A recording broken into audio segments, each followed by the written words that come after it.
All right, this is jpeg2RAW, show number 82, recorded on May 7th, 2013. And tonight we have a special guest. We have Lauren from Photography Concentrate. Lauren, how are you doing?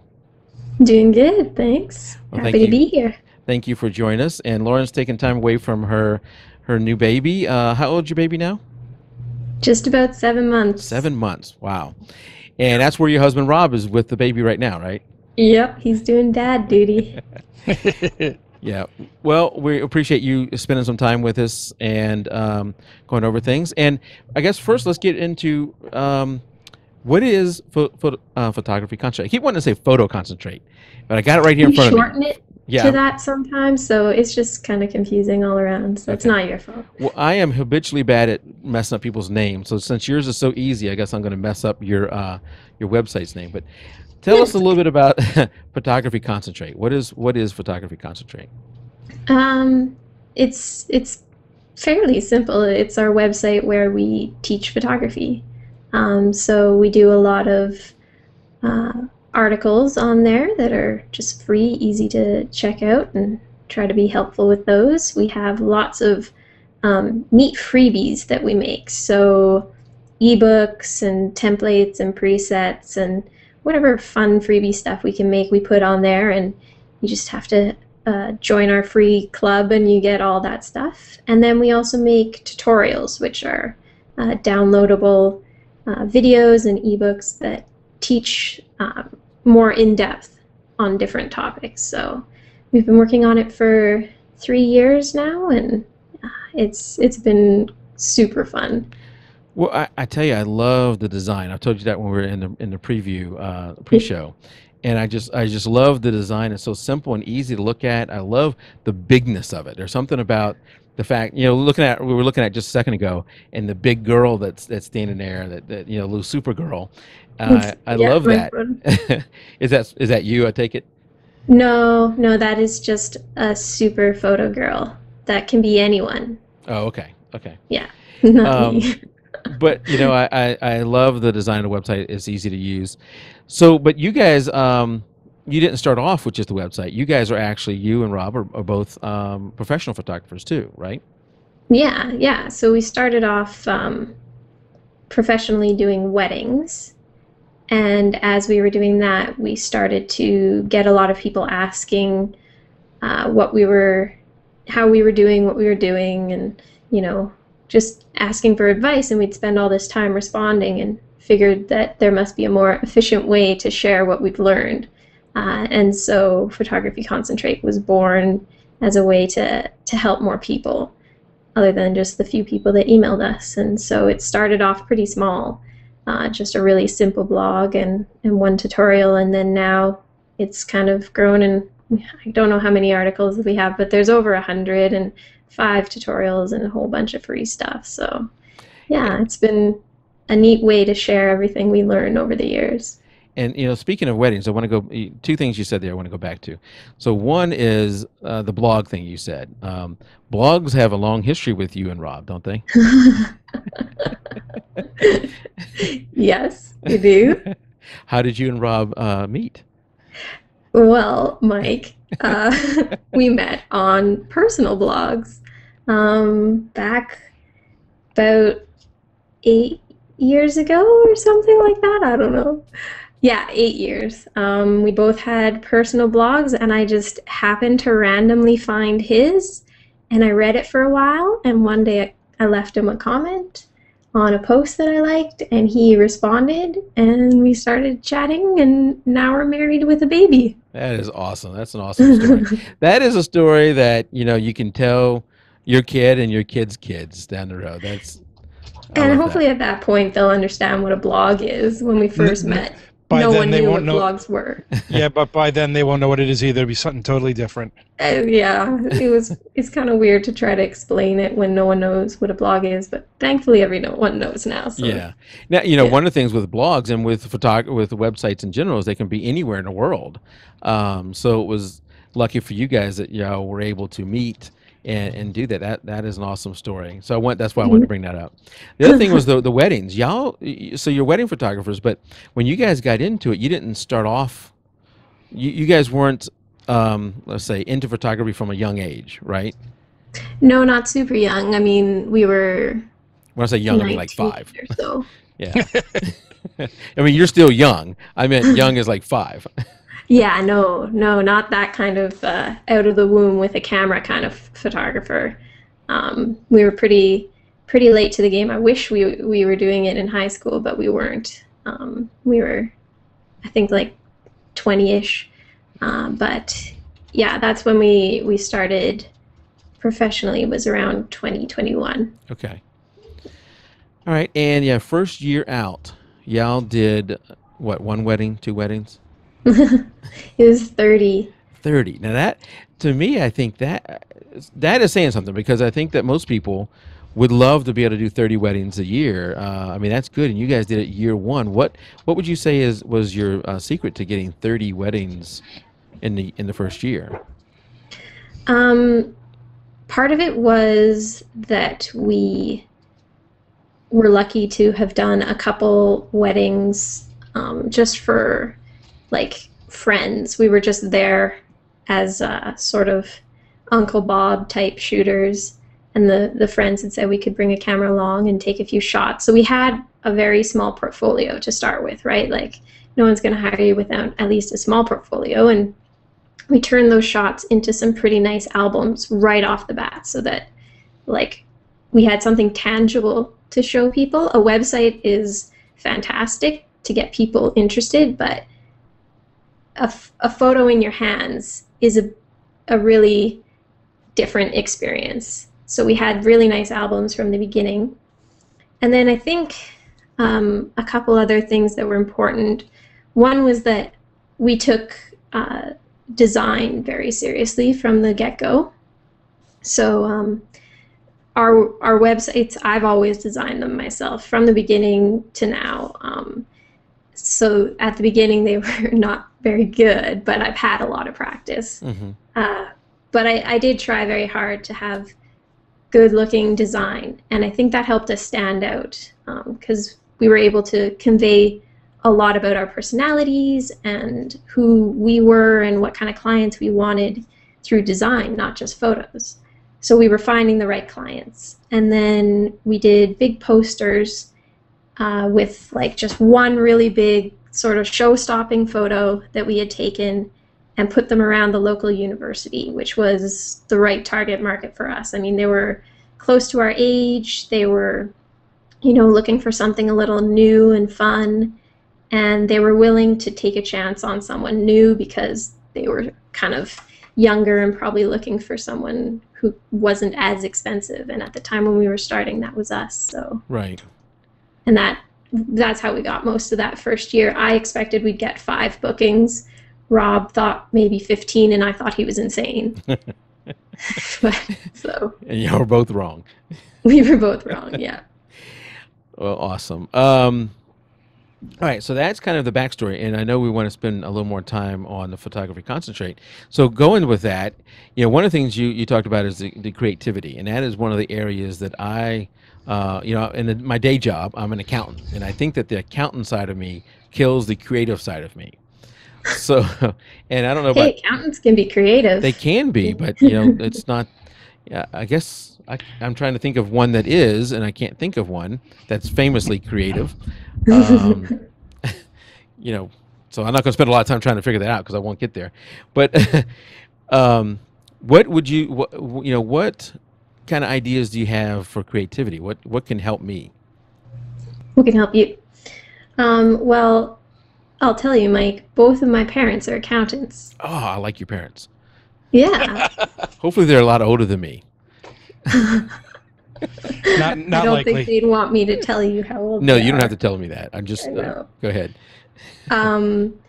But I would say both my parents are fairly creative people. Okay. And so I think one of my favorite things about creativity is that it can come in so many different forms, and no matter who you are, there's surely something that's creative that you're interested in. And it doesn't only have to be photography, and I think if it's more than photography, that's even better. So, like I had mentioned, I am into graphic design, and it's been like a side study for me. Photography is my main creative pursuit, but I do a whole lot of other things that feed into photography and complement it. And so I'm sure there are lots of things that you're into, like video and sound, that kind of stuff you're really good at. And there are ways to combine that with photography that can take it to another level and help you do something totally unique. So pulling in other things you're interested in and seeing how you can combine it with your photography is something that I have a lot of fun with, and I think a lot of other people could do to just find more fun with photography. Yeah, that's good. I always just, I guess, one of the things for me is I'm always trying to rush through things. I need to, just slowing down, I think helps. Um, okay, so what would you say is for you has been the thing to help your photography the most? Because you didn't start off as a 5-year-old into photography. You guys got into it. I don't want to say late in life. You got into it, college age or that type of age, high school age, whatever. What has helped you the most? For photography, just in general? Yes, for photography in general. I think it's a combination of a lot of reading, a lot of wide reading. So we go to the library pretty much on a weekly basis, and we get tons and tons of books every time we're there, and just read broadly. So we read about photography, both artistic side of things, just looking at photo books, technical side of things, and then we also branch out a lot. So it'd be really funny to look at our record from the library, because you'd see how our interests kind of veer around. So early on it was like web design and graphic design, and then I started reading a lot about typography, and then we took a little detour into architecture, and now I'm back into lettering and that kind of thing, and illustration. And so all of that reading has helped us have a really, really good foundation for understanding of photography, but art and creativity in general. And then just practice. Like, that's the easiest part, that even if you don't read a lot about photography, as long as you're out there shooting every day and, thinking about what you're shooting and reviewing it, you're going to get better, like, guaranteed. And I guess that kind of goes, that's common sense. And not everybody realizes that, but that's kind of common sense, is that, anything in life, if you do it more often, you're going to get better at it. You should get better at it. So yeah, going out there and practicing, get better at it. Yeah, and I mean, well, I was on that point. I was going to say that I can be pretty lazy a lot of the time when it comes to shooting all the time. Like, picking up the camera sometimes seems like too much effort. So one thing that I've done recently that has helped a lot is to just always have the camera near me. Like, when I go to a different room, I just put the camera in that room and I just leave it there. Okay. And there's a lower barrier to actually shooting if you always have a camera ready to go. So if you're lazy like me, that'll actually help keep up that constant shooting. So you guys have a fairly popular website. Photography Concentrate is very popular. What do you think? What do people come to you the most for? What is the thing that you find people need the most help with, or struggle with the most, or ask you the most questions? Whichever one you want to say there. Question-wise, we get it all over the map, and a lot of it is sort of, what gear should I start with? What lenses will work for this shoot? That kind of thing. And our answers to that question are usually the same. It's like, whatever works, whatever you like, whatever camera you pick up in the store and feels good in your hands, go with it and just shoot a lot. That's really the biggest thing. But what we write about a lot is sort of life as a photographer, and the challenges that you come up against, and how to stay motivated, inspired, working with people. That's a big one that can be difficult if you're shy, and I'm a pretty shy person, so I Me write too. about that a lot because I've had to work pretty hard to overcome that, and I've learned a few things that I think have helped some people, so that's been nice to get to share that. Well, I'm kind of a shy person, so give me a what's your secret there? My secret. Or what tips could you give Part of to it is me? practicing. Okay. Practicing.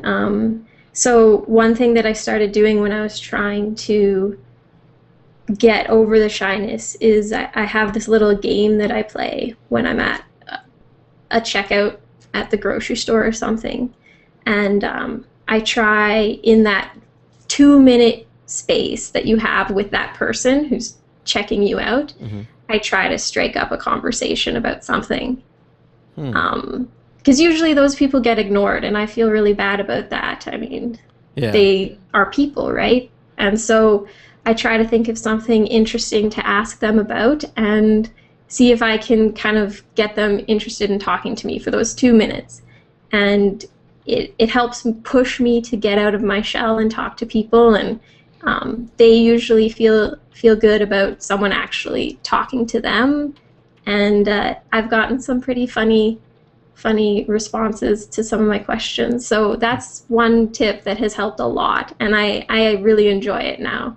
It's my And little I guess game. that's sort of practicing your shyness. Exactly. You Yeah. have to practice. You're not just going to go from shy to not shy, Right. or if you're very shy, you're never going to just be over it completely. You always have to be practicing. So that's been the easiest way. And then the biggest thing is sort of understanding that every person is interesting. Every single one. It's just a matter of finding something to be interested in and just focusing on them. And it's really fun when you start being interested in everyone you meet. Hmm. Yeah. Now that you have a 7-month-old, are you finding that probably poses new challenges to both the website, Yep.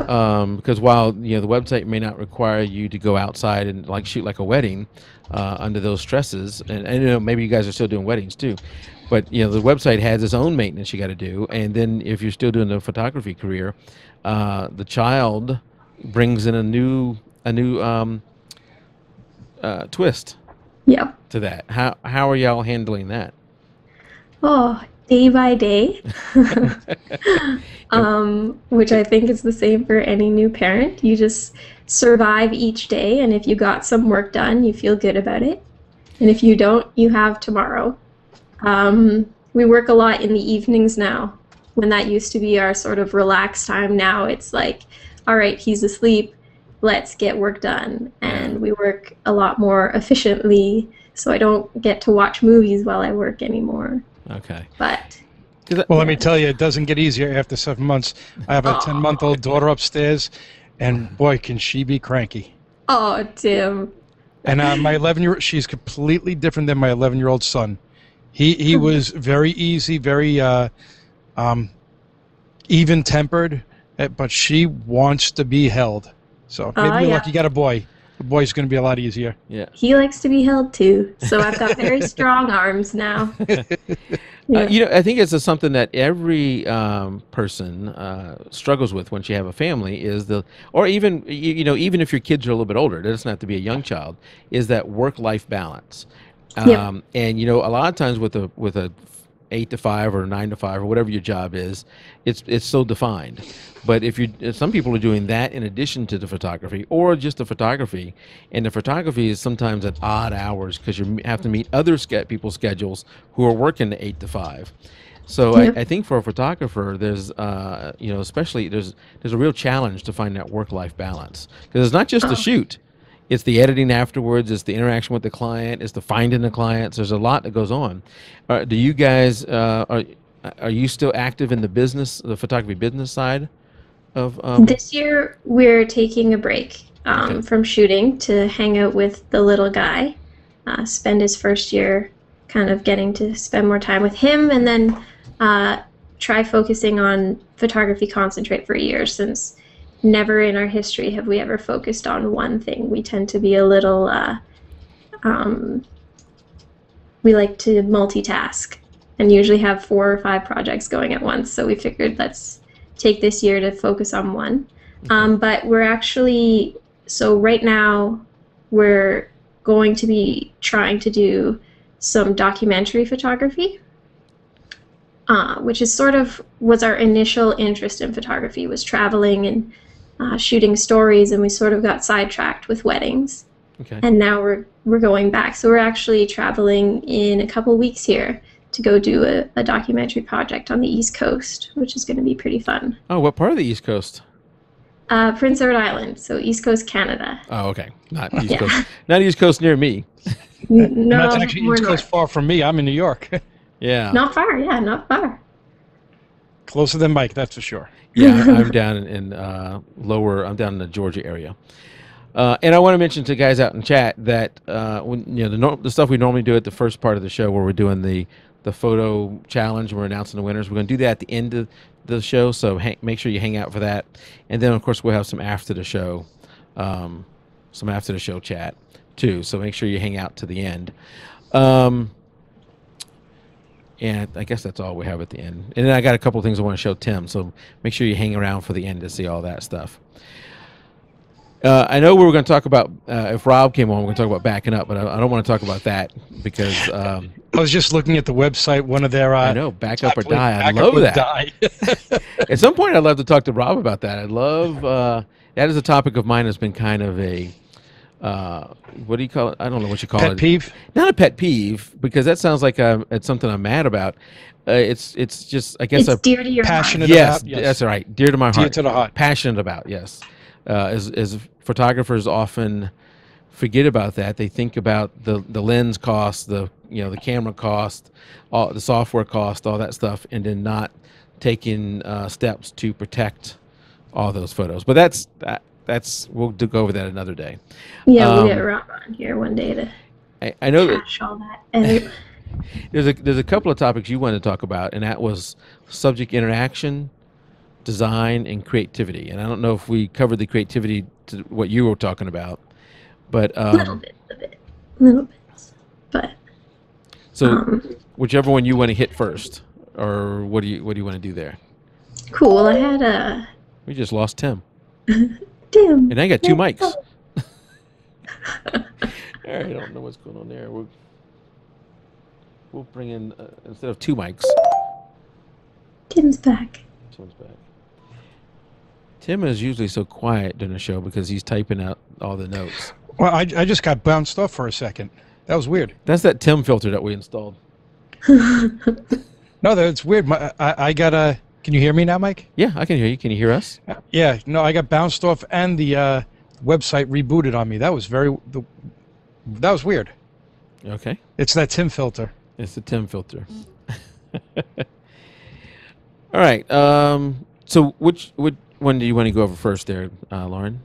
Well, I'll talk a bit more about sort of one of the approaches to creativity that I think has really helped us and any of the success that we've had in our various pursuits. And that was sort of what I was talking about with you earlier in combining interests together.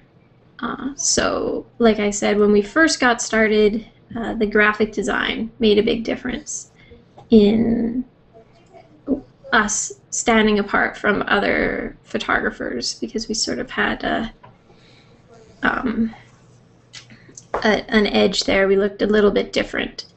And then with Photography Concentrate, like you said, you really were drawn to the design and stuff. And that was something that I am part of every part of the site. I do the design and the writing and the photography and that kind of stuff. And I know a little bit of the coding side, so I can make adjustments. And just having a hand in all of that has helped us kind of make sure it's all up to our high quality standards. And so, but it doesn't have to be graphic design that people can get into that will help their photography and their business.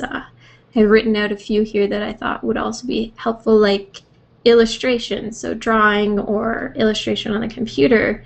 if you see in Backup or Die, there's dragons and wizards and stuff. And Yeah, I mean, y'all do even the Supergirl, what I don't know what you call her, super camera girl.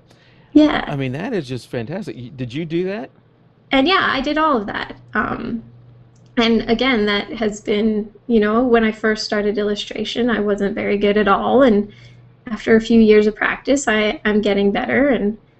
And that helps in business. And then there are a lot of concepts in graphic design, illustration, all this stuff that are the same as photography, like composition. We lost him We again. lost him again.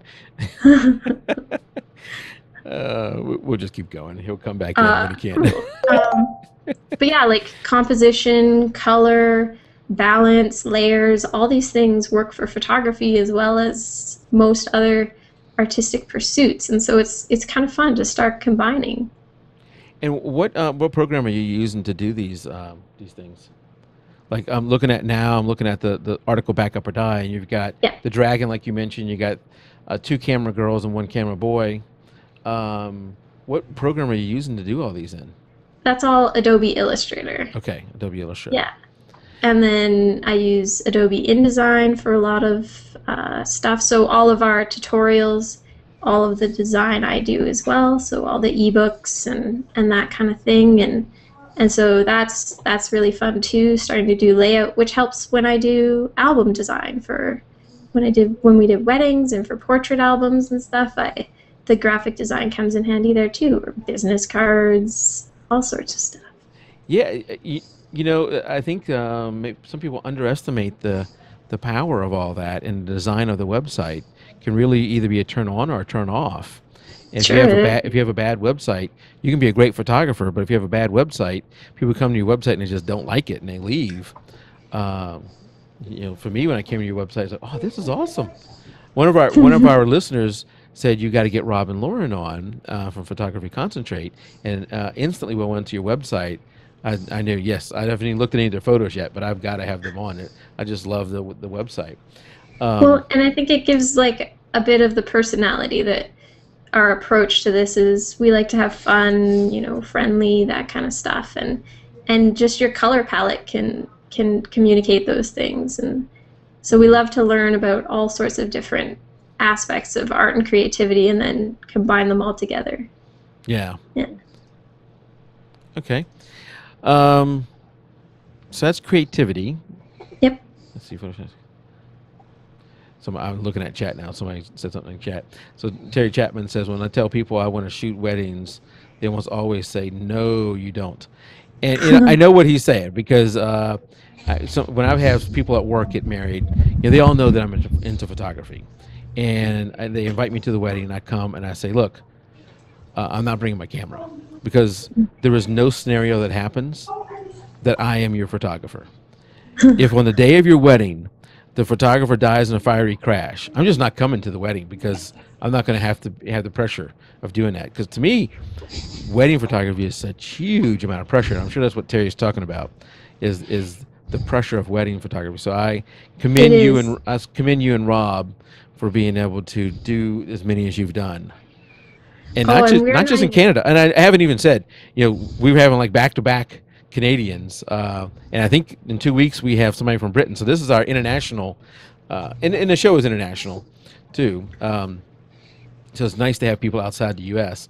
But you guys have not only shot in Canada, you shot in foreign countries too, right?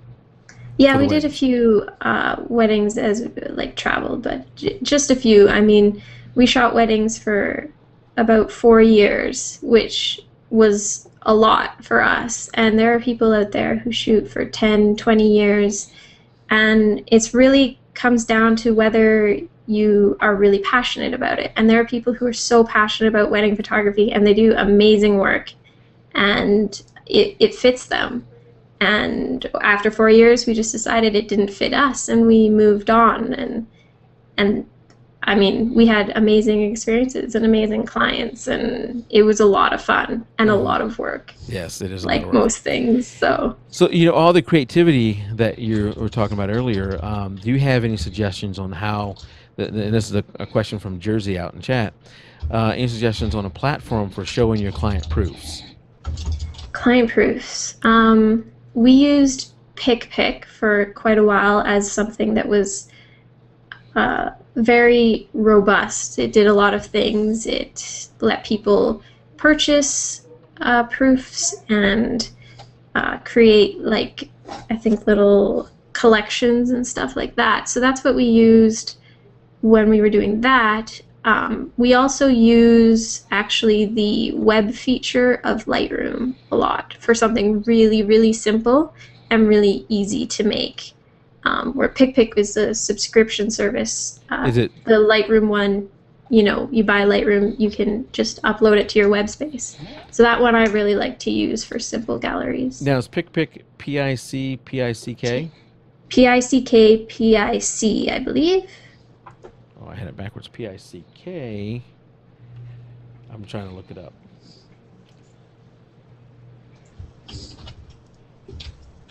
Maybe I got the wrong place. Anyway, okay. Thanks for that. Yeah. Jersey out there in chat says. All right, so that. Anything else that you wanted to cover on creativity before we move on? I was going to give a few little tips on, you know, how if you're interested in this concept of sort of combining your interests. Yeah, no, that's great. You know, how to go further with that. So one of our ways that we've done this is going to the library and just wandering. So just walk aisle to aisle, just browse the books, pick up anything that's just even a little bit interesting to you, flip through it, and then walk out with a stack. And just start looking at things, and eventually you'll hit on something that just feels right. Like it hits enough of your interests for you to start going deeper, and then you kind of get more books on that subject. We also like to collect books, so we go to used bookstores. Our library actually has a book sale where you can get books for like $2. We do Amazon orders all the time, and we just are slowly building this collection of books, and we don't necessarily read every one because we have a baby and have no time. But they're there, and when we get a few minutes, you can flip through and just the creativity and the ideas just start flowing. So now, what kind of books are you talking about? I imagine these are picture books, but and when I say picture books, I mean books with mainly pictures in them. It wouldn't be No. Anything. I mean, we have books. We have a ton of photography books specifically. We like Sam Abel, Karsh. There's a ton of photography books. But then I have books about the principles of graphic design, typography. We have books that are science books and just anything that looks interesting. Some of the science books have really great illustrations that can help inspire me when I'm when I'm drawing. Or we have books about writing, like Strunk and White, Elements of Style. Like just anything can help you. Yeah. How important would you say for a photographer who's wanting to do photography as a business, that a blog is to that person, which would the writing you just talked about would come into play with the blog, and in the graphic design you talked about earlier, that takes a plain blog into the next level. How important would you say having a blog is to a photographer? Oh, I think it's critical at this stage. I mean, when we started, it wasn't, but we started blogging from day one because, as we mentioned, blogging was sort of, we were already bloggers before we were photographers, so we just naturally blogged. Yeah. And for SEO, like search engine optimization, it's incredible. Over the years, we are now like consistently in the top 3 search results for all of the major search terms that we'd want. Just because we blogged. Like, we didn't do any crazy SEO stuff. We just blogged a lot. But even other than search engine optimization, I think blogging can not only help you get in front of your clients, but help them to see how you're different from other photographers, both in your approach to photography, your recent work, your thoughts in general about photography. I know when I look at a photographer's site, I skip their portfolio and I go straight to their blog. Like, I don't even look at the portfolio. I want to see their most recent work, and I want to see a full session of it. Yeah. And that's how I would judge them, based on like the most recent posts. So blogging is huge in that sense. And it also gives you a platform to help your clients, which is probably one of the best ways to stick in their mind, is to make posts that are helpful. So like my 10 favorite places to shoot in the city, or 5 tips for getting ready for a photo shoot, or things like that. All of a sudden you're not just a photographer, you're someone who's going to make the experience easy. You're someone who's knowledgeable. You're someone that's going to make this less stressful, because photography is stressful for a lot of people, getting their photos taken. They're worried about it. What do I wear? Where are we going to shoot? What's it going to be like? A blog lets you help people, guide them through the process, and that goes a long way in getting bookings and creating relationships. That is a great point. So as you were saying that, I just had a few thoughts. And one is, if you have a blog that's just photos, I'm probably not going to read much. Even if you put a little bit there, I'm just going to flip through them and go, wow, she's really good. Yeah. But the post about the tips on where to shoot in a city, and in the other tips is, that I'm going to read, and I'm going to remember I need to come back to Lauren's site because she gives great tips. Yeah. That, like you just said, that's sticky. And we did a show a few weeks back with Scott Wyden about SEO and the importance of doing SEO stuff, and blogging is a great way to help out your SEO. And if you don't know what SEO, if you listen to this live or later, you don't know what SEO is, it is incredibly important if you have a website where you want people to come and find your website. And I personally can talk about how if you miss a couple weeks of posting, just in a couple weeks your ranking will drop.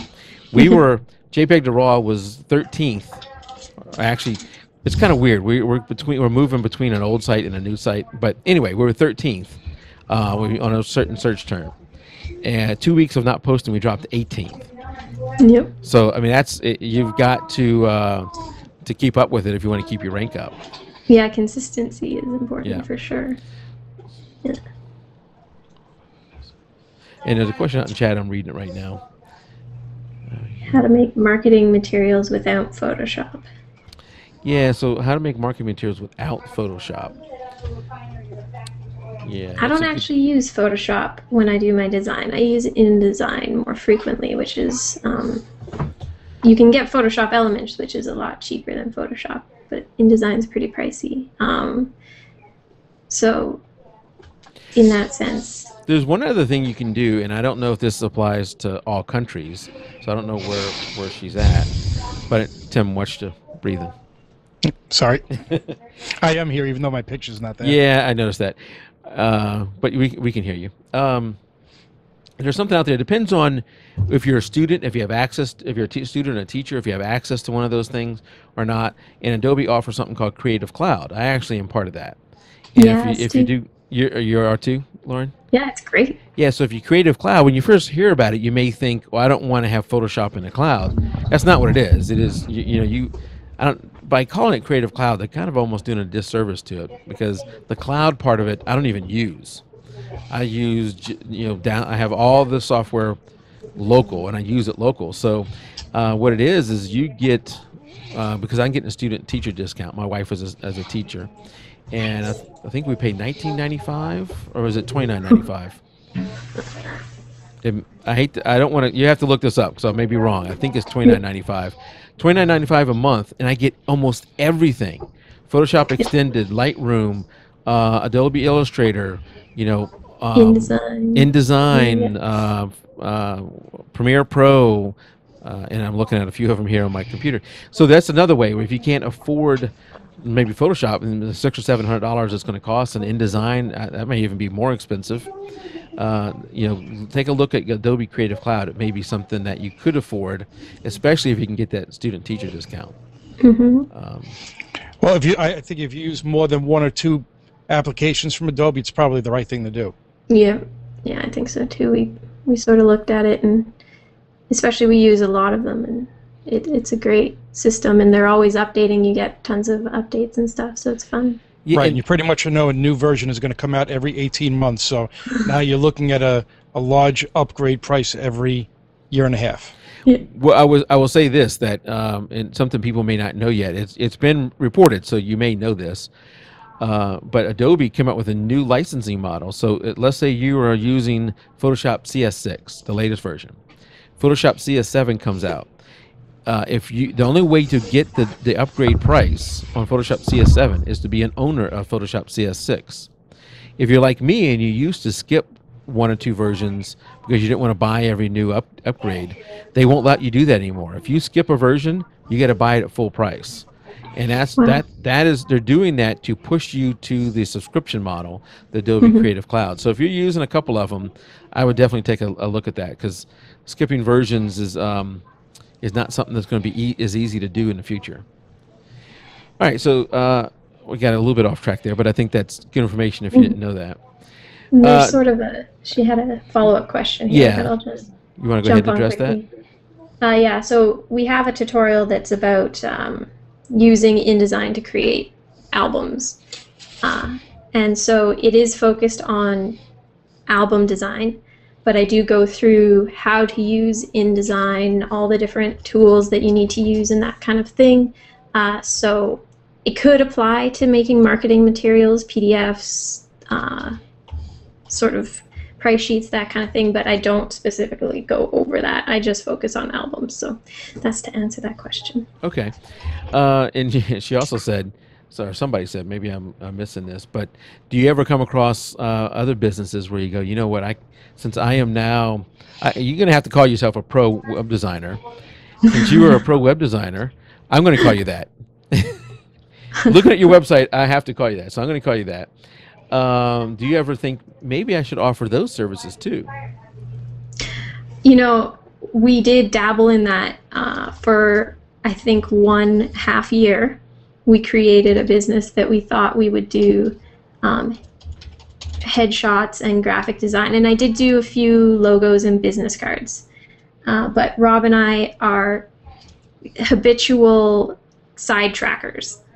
So we'll be like, this is the best idea, let's start a new business. And we did that, and it did not pan out at all. I mean, I love designing, but I've decided that I like designing for us. And I want to focus on photography for us, and just we're trying for the first time in our career to focus. So we're going to see how that goes. But I always get a little swayed when I get into it and say, oh, maybe I should do this, and try to focus. Well, but you never know if maybe you didn't know it wasn't going to be what you wanted to do until you tried it out. So just yeah, like there's no regrets. We had a lot of fun and learned a lot, and we never really regret any of these things because it's always a learning experience. Exactly. All right, so getting a lot of books, that helps out. What about like websites? I know you're going to a lot of libraries. Do you ever go, do you have any favorite websites you go to get ideas for design? So if anyone's like particularly interested in design and typography and illustration, I really like Dribbble, which is Dribbble with 3 B's. I spend a lot of time on there lately when I was doing the tutorial to get inspiration. And then one site that is really fun if you want to take some courses about different types of design, and they really have all sorts of courses, is called Skillshare. I don't know if you've ever heard of it.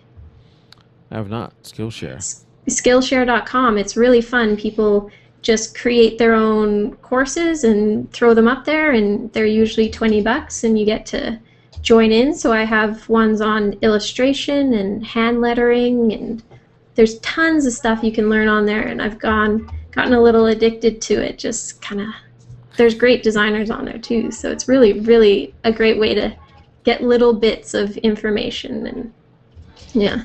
Huh, very interesting. I pulled those websites up as you were talking about them. Skillshare. Yeah. Okay.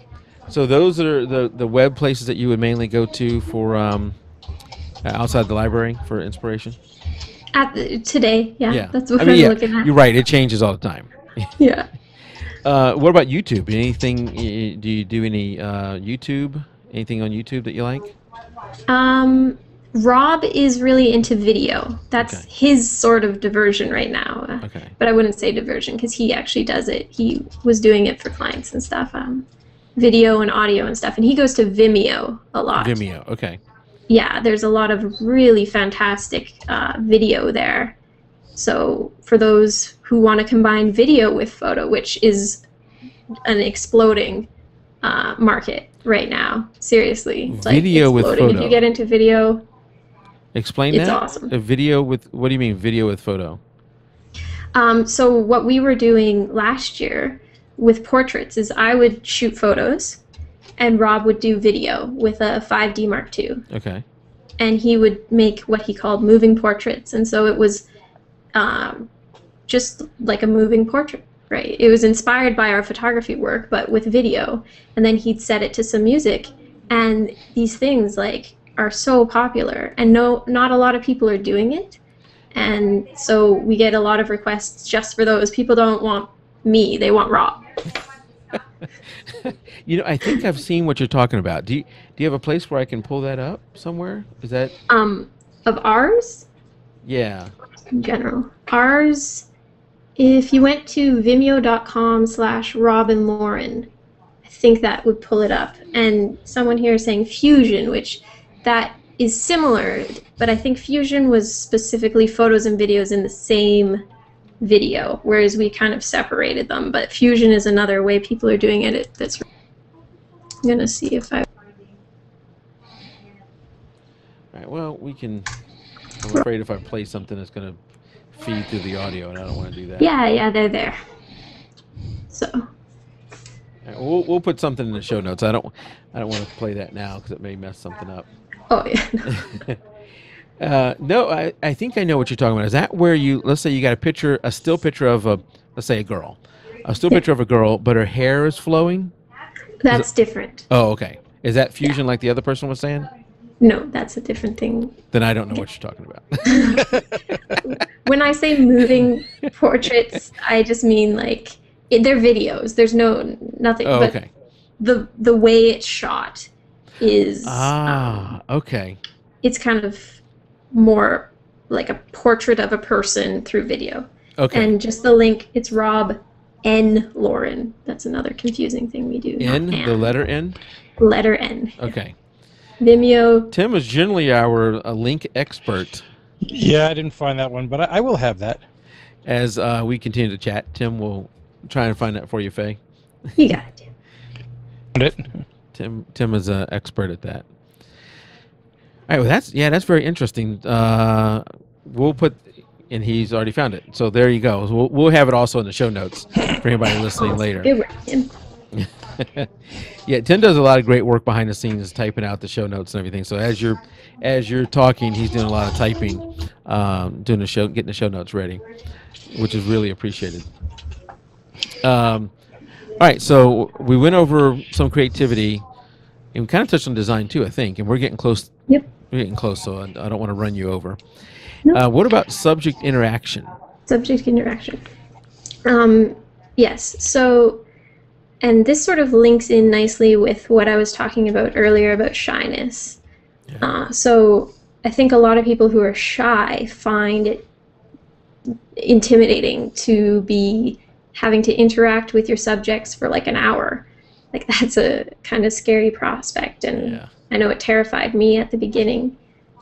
And then one of my biggest like breakthroughs was the realization that all you have to do is ask a lot of questions, and conversation just flows from questions. You don't have to entertain people, which is I think what a lot of people feel they need to do. Yes. You just need to be interested in those people.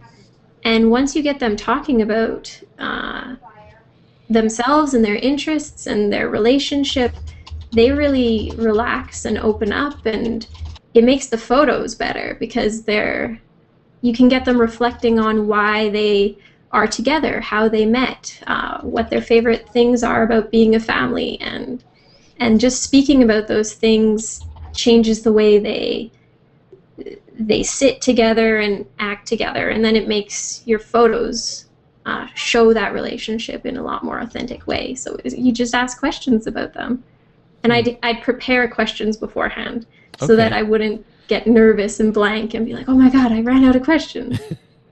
And so I'd just write down questions beforehand, and I'd ask them questions, and that made everything so easy.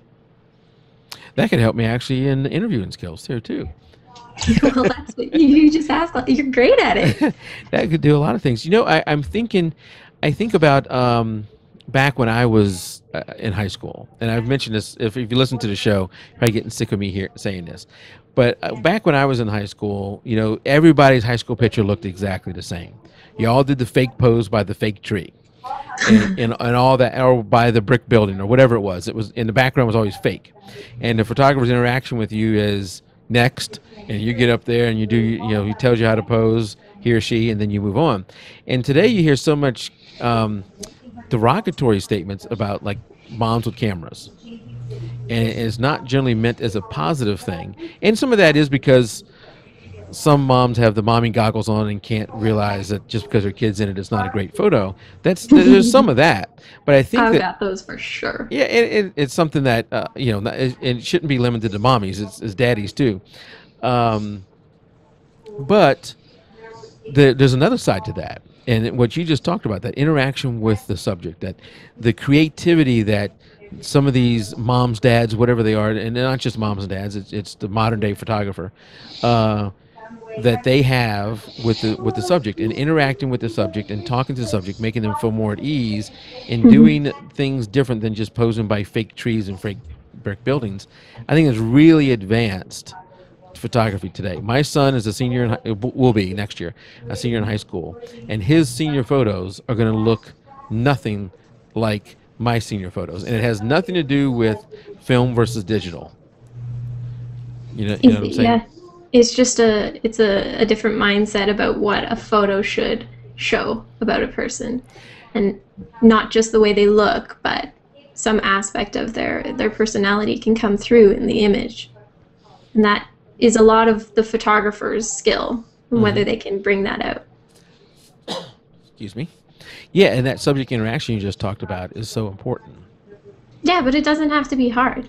No. Really, like, be interested in them and ask questions, and if you do that, it goes a long, long way. Yeah. All right, so we're getting close to the time, and I want to leave a little bit of time to go over some of this stuff.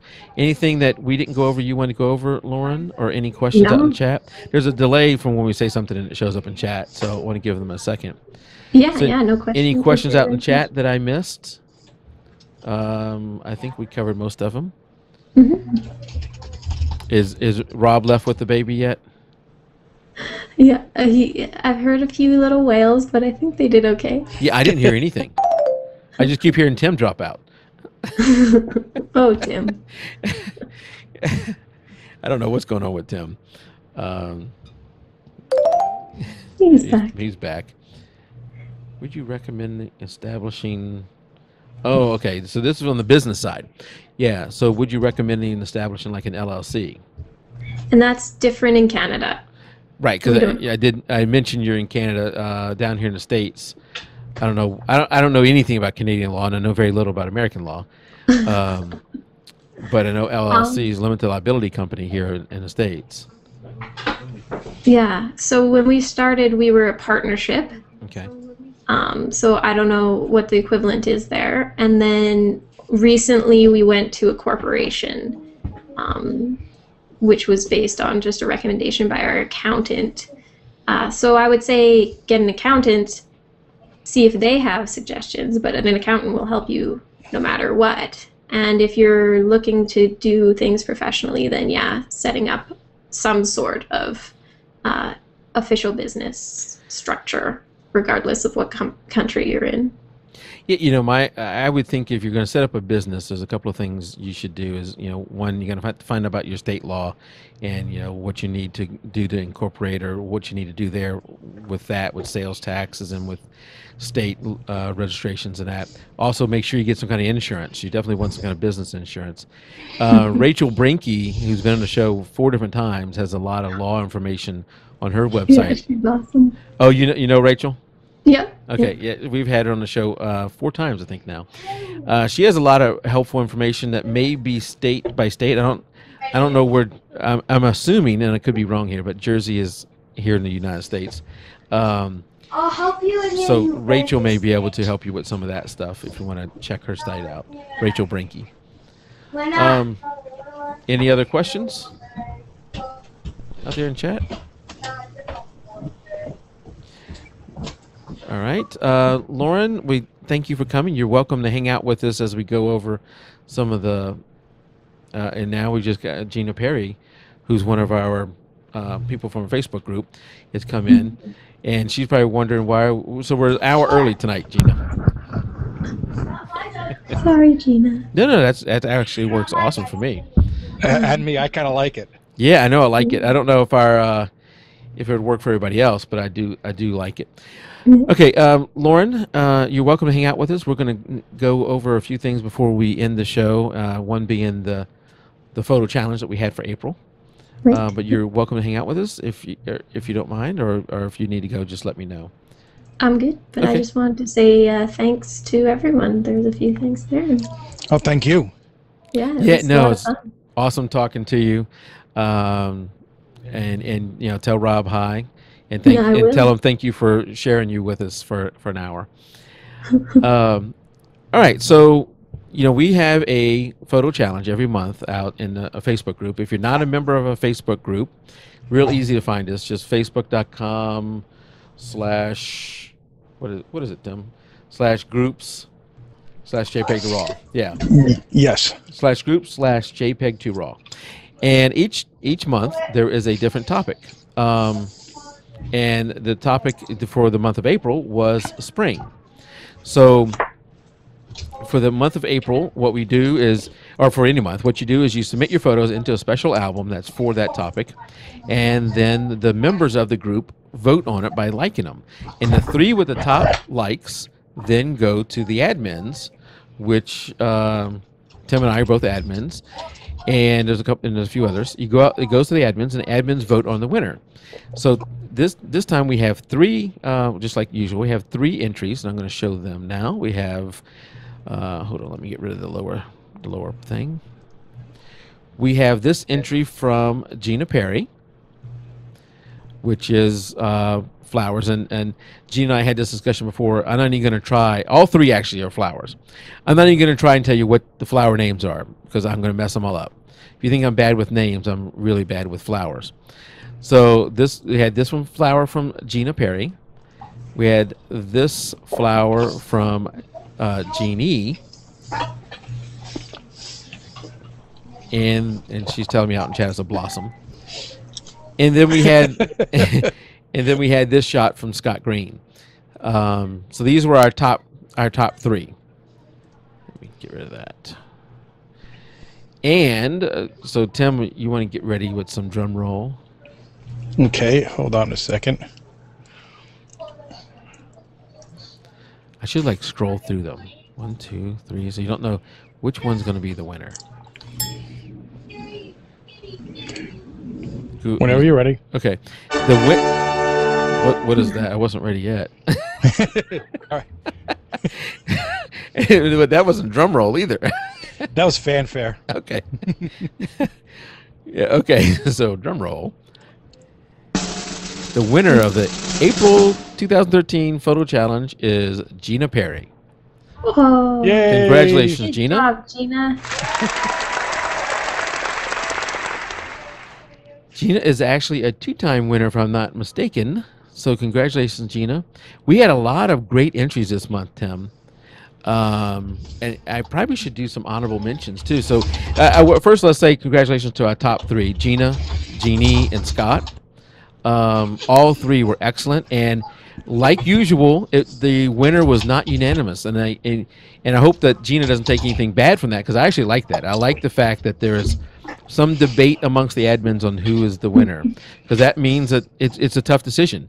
All 3, Jeannie. I keep pronouncing her name wrong.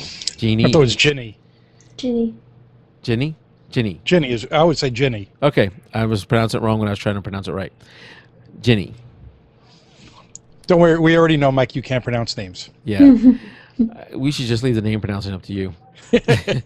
But we had a lot of great photos this time, and let's see if I can find some of them here.